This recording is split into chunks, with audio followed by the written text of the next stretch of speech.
প্রিয় শিক্ষার্থীরা, আশা করি ভালোই আছো।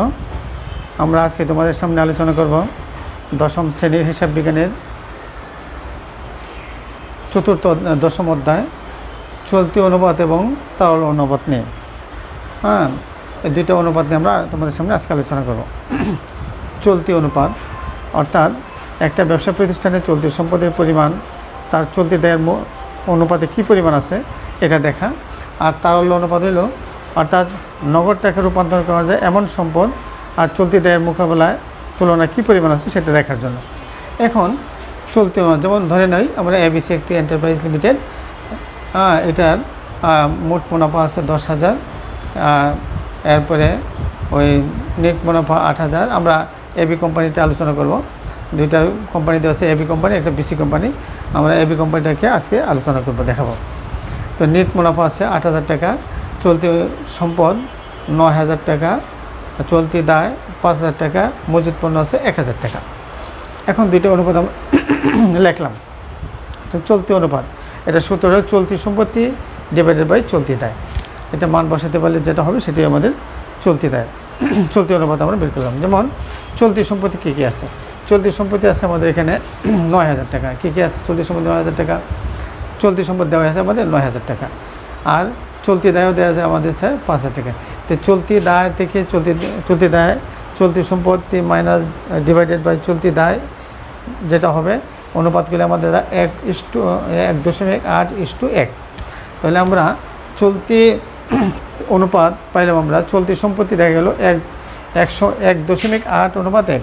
তাহলে চলতি সম্পত্তির পরিমাণটা চলতি দায়ের চেয়ে আমরা বেশি পাইলাম। দেখলাম যে চলতি সম্পত্তি আছে আমাদের কারবারে প্রতিষ্ঠানে বা ব্যবসাতে 1.8 আর চলতি দায় আছে আমাদের 1। তাহলে 0.8 এতটুকু সম্পত্তি আমাদের 0.8 চলতি দায় চলতি সম্পত্তি বেশি আছে।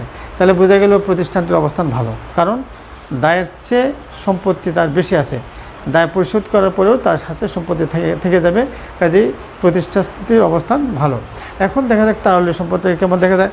তো তারল্য অনুপাতটা বের করলাম চলতি সম্পদ বা চলতি দায়। চলতি সম্পত্তি থেকে এখানে বাদ যাবে তোমার মজুদ পণ্য এবং অগ্রিম খরচ বলে। মজুদ পণ্য আমাদের এখানে দেওয়া আছে 1,000 টাকা। তো চলতি সম্পদ আমাদের এখানে দেওয়া আছে 9,000 টাকা।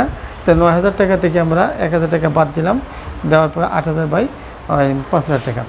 এখানে আমাদের অনুপাতটা দাঁড়ালো 1:6:1।